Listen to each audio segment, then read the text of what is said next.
Go ahead.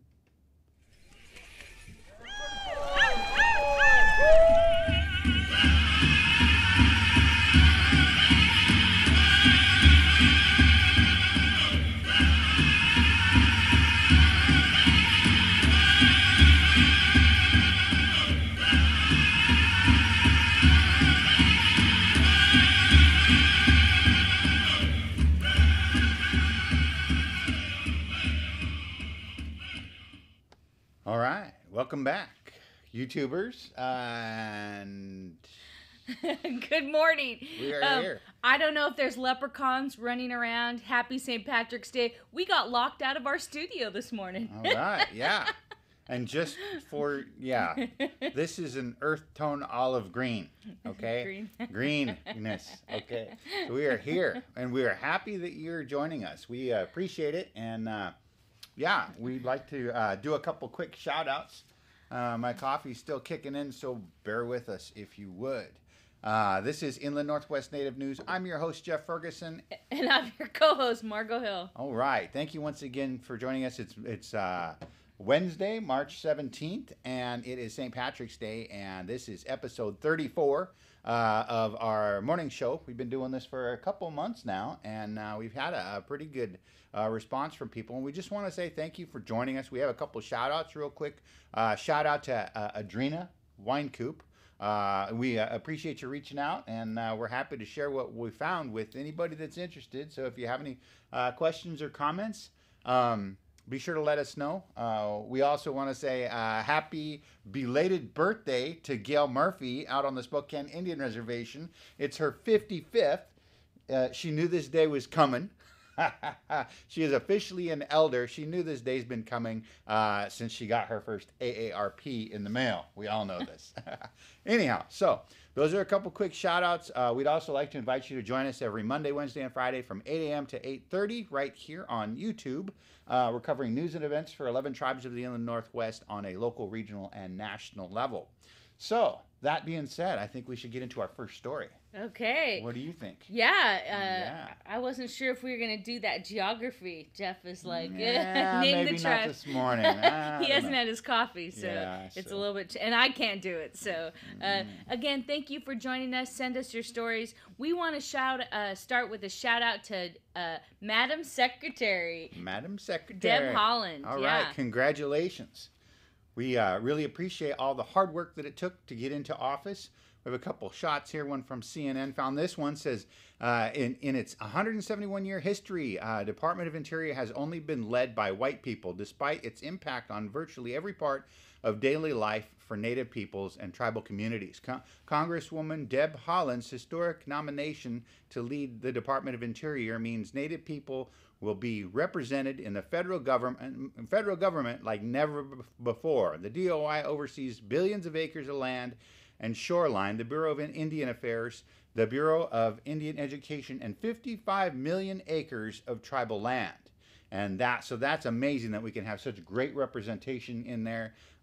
Pretty exciting, yeah. Yeah, Deborah Haaland, she's amazing, has served the United States Congress. You know, she got a number of bills passed. And now she is going to be fierce for us all. So congratulations. She was confirmed. I watched the Senate hearings. She was grilled. She just stayed strong and answered the questions.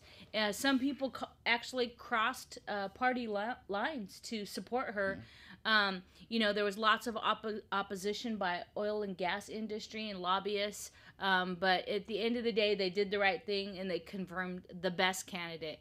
And she will be at the Department of Interior. Yeah, so that's really exciting. To provide you with this cutting edge news, we scoured the web and we found the very best photo of Deb Haaland ever taken, and we thought we'd share that with you. So this is myself with Deb Haaland and Chairwoman Carol Evans and her husband Terry Evans, and was that Photoshopped? Whatever. Quick shout out to Terry and Carol. We love and appreciate you both, and definitely shout out to Deb Haaland. That was taken down in Portland it was a little over a year ago down at AT&I. So she was so gracious. She came in and she talked and spoke with every person in that room. And she stayed late. She wanted to talk to everybody that wanted to talk to her, and she did. And that was really said something in my book for sure. So yeah.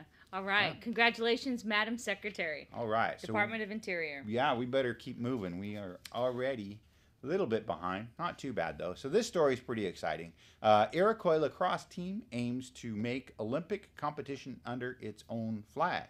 That's pretty cool. That's pretty exciting. Yeah. So the Iroquois Nationals lacrosse star Randy States was angry at first, but now he says an international snub of his team only fueled his desire to play on the world stage. So 3 years ago, the International Olympic Committee granted World Lacrosse, the International Federation, provisional recognition. That's a step towards inclusion in the 2028 Summer Olympic Games scheduled to take place in Los Angeles. But to make the Olympics, the Iroquois Nationals, strong competitors in international venues, will have to prove to the International Olympic Committee that they represent a sovereign nation, distinct from Canada and the United States. So this is a true act of sovereignty, wanting to play under their own tribal flag. So we see lacrosse players from the 6 First Nations that make up the Honduran Confederacy. They compete not for Canada or the U.S., the settler states where their nations are nested, but for their confederacy. And we see this men's lacrosse, they've been added to the World Games on an international competition, which is considered an audition for the sport-seeking Olympics. Yeah, even though the Iroquois nations finished in 3rd place at the 2018 World Lacrosse Championships, they were not initially included in the top 8 teams selected to compete at the 2022 World Olympics. So that's pretty exciting. We will leave the links to all of the stories that we do in the comment section below. If you have any questions or comments, feel free to leave those. And also, feel free to chime in. We've got the live stream. We've got the live feed up here and going. So good morning, Irv. He tells us he got a stimulus, so he'll be out at the casino. Hey, just kidding. Yeah, so his came in. I know a bunch of other people are supposed to come in today. So Irv's feeling stimulated this morning. He also says that when we were talking about Deb Haaland, he said the BIA always made him feel like it was something set up against Indian people. And, he's not the only one. Growing up, that was kind of the mentality that most of my relatives had about the BIA. Of course, except for the ones that work for the BIA. So I think that's really a good step in the right direction to have a good First Nations understanding in there.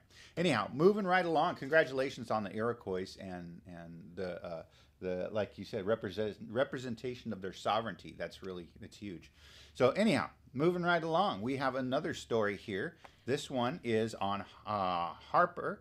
This is HarperCollins, Heartbeat or Heartdrum, books by Native American authors. So I know that you found these, and it goes on to state, welcome to Heartdrum, a new imprint by Native American authors for kids 8 and older. Heartfelt, groundbreaking, and unexpected, these children's books emphasize the present and future of Indian country and the strength of indigenous heroes. And there's a bunch of them. This particular shot here shows 8. We found these on the HarperCollins.com in the collections, and we will leave a link to that. Some of the names of the books are Indian Shoes, Jingle Dancer, in the Macoons, Jojo Macoons. So they're all targeting Native children, and they want to kind of get a series of books out there that kids can relate to, that are written directly for them, and I think that's really exciting. I showed, I think 8 of them, and I think there's a total of 11 of them in the series. By Native authors, and holding up Native Americans as heroes, so we see ourselves, and our kids can see themselves. So that's really cool. Yeah, really cool. So yeah, shout out to HarperCollins for that. Yeah, cool. We appreciate that opportunity to reach out to the kids, and so we got to keep things moving. We have another story here. This one is about the 31 billion. This one comes out of Indian Country Today. Mark Trahan did a great job on this one. So the Indian health system will receive some $6 billion from the American Rescue Act.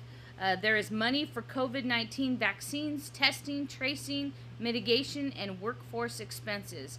But also on top of that, there's $2 billion for lost third-party billing reimbursements, money for facilities, purchase care, water delivery. Oh, water delivery, great. And $420 million for mental health. Urban Indian Healthcare will get $84 million and $20 million for Native Hawaiian healthcare centers. So this is just an amazing, the American Rescue Plan Act, $1.9 trillion package designed to mitigate the economic consequences of the coronavirus pandemic across the country. We see it directs money to states and tribes and includes direct payments to individuals and tax credits for the working poor. So this new law is really comprehensive. It's a social investment. We haven't seen this since Lyndon Johnson, the Great Society, or Franklin Delano Roosevelt's New Deal. So it's really a big deal. Yeah, no Republicans voted for the measure. So, wow, that's crazy. It's huge. That's going to make a long-lasting generational impact. We're going to see the impact from this for decades. Again, we talked a little bit about this before, and this was $31 billion, which is 10 times what the Colville settlement was, or 9 times, I think. But anyhow, that's a lot of money going into a lot of good programs. I know they needed money, especially for water on a lot of reservations. The Navajo Res has been one that was really bad. And locally here, Warm Springs. Warm Springs has had need for money. And hopefully they've been able to roll this. I know that they had some money that they were supposed to be getting from the federal government to help with the infrastructure on their water systems there. But hopefully they were able to get some of this money rolled into that, and so they can do a lot more than what they initially had planned. And Jeff, I just want to read this one quote. Of course, this means $31 billion for tribal nations, and this is the single largest investment in tribal nations in the U.S. history. Senate of Indian Affairs Chairman Brian Schatz called it a down payment on the federal government's trust responsibility to Native communities, and will empower American Indians, Alaska Natives, Native Hawaiians to tackle COVID-19 and its impacts on their communities. So that's pretty awesome. When we signed our treaties and ceded our territories, the 2 things that was promised was healthcare and education. I always say that. So we prepaid for our healthcare, and finally, we're going to get some significant funding so that we can take care of some of the needs, water, mental health, in addition to the healthcare needs that we need funded. Yeah. So we're looking forward and really excited to see the impacts of this. So, yep. Anyhow, we better keep moving. We have a few more stories here. This one's a pretty good one. This is Lady Entrepreneurs Empower Others. Here is the information for the kickoff of the IWBC and CDA and Nez Perce Tribes event on Thursday, the 25th, from 1 to 1:30. And actually, I believe this is a typo, because I read this. Goes on to state more information can be found in these links. Attached are the flyers. Feel free to begin sharing these out to women you feel would be interested. The Power of Tribal Women e-commerce mini-series kickoff in person. That's March 25th, 2021, at no cost to you. There's a link in there. It goes on to state the Nez Perce Tourism LLC will be providing transportation at no cost to you from Lapwai to Coeur d'Alene Casino on Thursday, March 25th. We will leave from Piniwas Community Center in Lapwai at 9:30 a.m., returning approximately 4 p.m. We are limited to offering transportation to the first 12 interested participants. Please reach out to Stacia Morfin at nezpercetourism@gmail to reserve your space today. It goes on to state in here that if you are interested, the Power of the Tribal Women e-commerce mini-series kickoff event will be hosted from 12 to 1:30. So I think earlier it was a typo, because I don't think they're going to drive an hour and a half for a half an hour.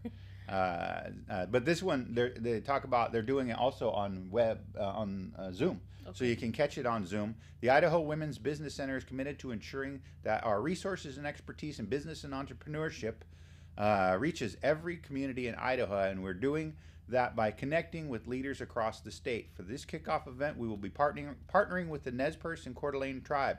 for this kickoff event. The tribe is to launch a mini-series that will cover how to accept money and different payment options, website development platforms, and taxes and accounting. Those are really, really good topics. You know, over the years, it was kind of a hit and miss for me, and my different businesses that I had about how to take payment. What was the best way? Was it PayPal? Did you have to set up a merchant account? Cash and check only? As technology got better, though, we ended up with things like Square and the PayPal, the ones you can do on site, and now we got a couple others. So that'll be good that they're covering this. Yeah, Jeff, they're doing business plans, building a business plan. That's going to be an interactive workshop that they're offering. Mm-hmm. So that's exciting. That's really cool. Yeah, and so this was a collaborative event, and it'll be online. And if you're out on the Nez Perce Res, you can catch a ride to the Coeur d'Alene Casino. Or you can just go out to the Coeur d'Alene Casino. It'll be, again, March 25th from 12 to 1:30 p.m. at no cost to you, and online on Zoom. And the links will be in the comment section below. So we better be moving along. City of Spokane, they came in and they came up with a consideration for formal acknowledgement of Native American land. This ran Spokesman Review on March 15th. Once the lifeblood of indigenous people, the rushing waters of the nearby Spokane Falls are audible to anyone standing just outside the Spokane City Council chambers. Now city leaders at the Spokane and the Spokane tribe are working to ensure its people are heard inside City Hall. A proposed city council resolution would formally recognize the history of harm perpetrated of the Spokane tribe of Indians and aim to improve its ties with the city that it sits upon its ancestral lands. So, Jeff, the resolution would acknowledge that Spokane City Hall was built on the lands not ceded by the Spokane people, and call for the appointment of a tribal liaison in City Hall. The reservation is set to be taken up for vote by City Council in the incoming weeks. It is non-binding. It would not create, fund, or formally establish a new tribal liaison position, but it would endorse the concept of one. The Spokane Business Council already has approved the land acknowledgement. Ultimately, the tribal leaders who helped draft the resolution say its efficacy will depend on whether its promises translate into policy. So there's this call to action on the land acknowledgement. So it's not okay. One tribal member, Jennifer Lebret, said, "We have a future, and how do we build upon that?" Several tribal members pointed to their continued and disproportionate need for access to housing and jobs, as well as renewed focus on environmental issues. Yeah, so there's some amazing shots here. This one here is looking, looks like from about Post Street Bridge over the Monroe, or over looking towards the Monroe Street Bridge. This one back here I thought was really cool. Look at that. That's an old one. Gosh, that must have been the first rail tracks going through there. Or that actually looks like a footbridge. Was that in the newspaper? Was that in the Spokesman? These were all from their website. Oh, very cool. Yeah, and here's looking at the Post Street Bridge from Monroe Street. You can see how the river used to look. Here's one going through what's now Riverfront Park. But yeah, you can see right here, City Hall is up in the corner. It's the light building off to the right, up in the right corner, just underneath the arch there. That's where they're talking about, where you can hear the water from. So pretty cool. I'm glad that they're doing that. I think it's about time. Yeah. Jeff, a land acknowledgement just brings people to the awareness that these are tribal lands. And to have that happen in the city, it's largely symbolic, but it's important that our kids hear. You've mentioned in the past that you didn't hear anything about Spokane Indian history when you were going to school here in Spokane. So it's nice that the City Council is making efforts to do this land acknowledgement and to possibly have a tribal liaison. Yeah, so that's really cool. This whole story reminds me of the story that Mary Werner told when you hosted the Sovereignty Through Sustainable Lecture Series out at Eastern Washington University. Former mayor of Spokane, Mary Werner, came out along with a bunch of other tribal leaders and We had Mel Tenasket. We have biologists. Yep. Mike Marchand was out there. Yep. Just a bunch of them. And Mary, she said when she first came to Spokane, she was hired by the Spokane Tribe of Indians. She had answered an ad placed on a bulletin board. And she pulled that off, and she called, and she applied, and the Spokane Tribe hired her. And she was coming from back east, and she was coming west on I-90, and she got to the state line out there. Just this side of Post Falls. There used to be a visitor center out there, and she stopped at the state line and went in and asked them, can you help me find, can you tell me where the Spokane Indian Reservation? And the people in the visitor center looked at each other and said, we have Indians here? And she said, well, yes, the river right outside here is named after them. The county of Spokane and the city of Spokane is also named after them too. And so she did eventually went on, and she, in her story, she talks about how that was when she really started to understand the meaning of the river, because she followed the river out to the reservation, and she said she created a lifelong bond and love for our river from that experience, but also for our people. And then she came to work for the Spokane Tribe. And then eventually did amazing work. She did the integrated resource management plan along with all of our natural resource folks, the nerds up there. That's a NRDS is what they call themselves. The Spokane Tribe, scientists, biologists, they just did an amazing job for the tribe. Hydrologists. All right. Yeah, so shout out to Mary Werner. I know we haven't talked a whole lot about her on the show, but she had such a amazing impact on us, and she was always out at the river cleanups. She would come early and stay late, and now she works. I think she's working for the EPA. Is that right? No, she's at Washington State Department of Natural Resources. It's pretty much the same thing. No, I'm just kidding. So, state, federal, yeah. Hey now. But anyway, no, we appreciate all the work Mary did, not only at the Spokane Tribe, but for UCUT as well as the city of Spokane. She was an amazing mayor.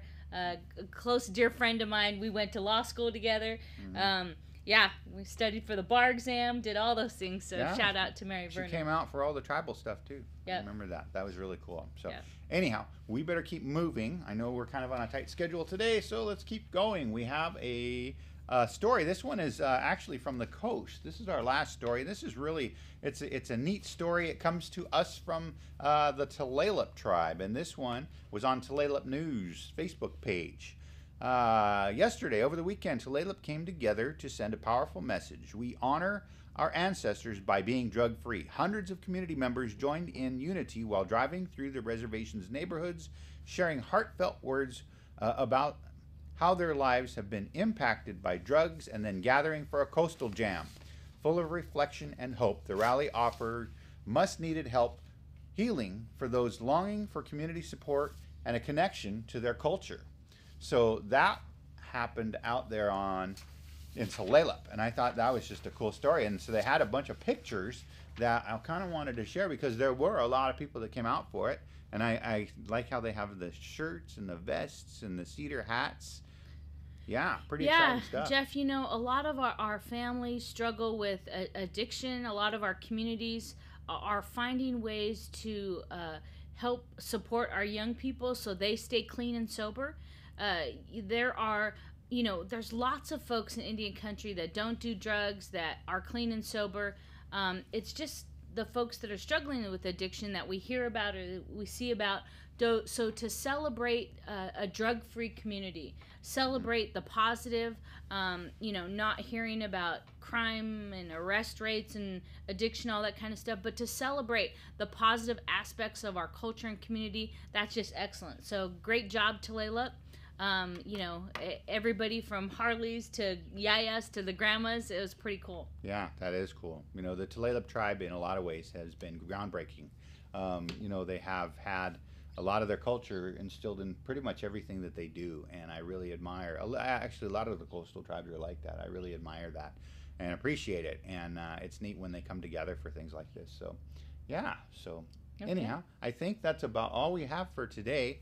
Again, we'd like to invite you to like our channel, subscribe if you'd like to be notified for our upcoming morning shows and other content that we'll be posting, be sure to click the like, subscribe, and the little bell. The little bell's the one that notifies you. So. And share it with your friends. If you've got family or friends across the way and they just want a touch of local news in Indian country, then share it with them. We also cover national, not just regional. Mm-hmm. So if you have story ideas, please reach out and let us know. We'll get it on the air. We often do. And so thank you guys all for tuning in this morning. Yeah, you're going to be gone Friday show. You're going to miss Friday show, and then you're going to miss all of next week. I am getting out of Dodge or out of here. Yeah. Getting out, taking a little trip, girls trip, a little vacation to Cabo. So Jeff needs a co-host. I've offered up my buddy Verla Croshoe. If she can get in here by 7:30 every morning, or Monday, Wednesday, Friday, or if any of our viewers have an idea who should sit in with Jeff. Yeah. We're gonna have an open chair here. Maybe maybe we can find a mystery guest co-host. So, all right. So, thank you once again for joining us, and we will see you on Friday. Lem Lemsh.